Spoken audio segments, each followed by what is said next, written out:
पुरै त्रिशुली आमा live live यो चाहिँ है गाइस यस्तो लाइभ छ।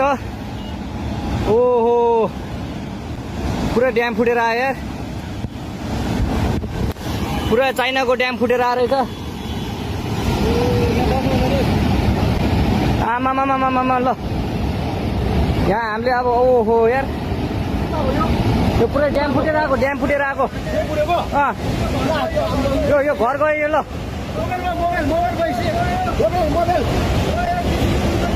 ल त्रिशुली बजारै गयो यार, ल गयो यार।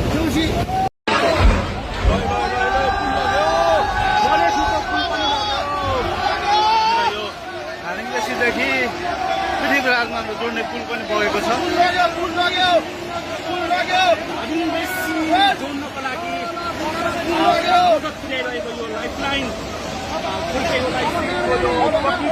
गाडीले बगाएको छ।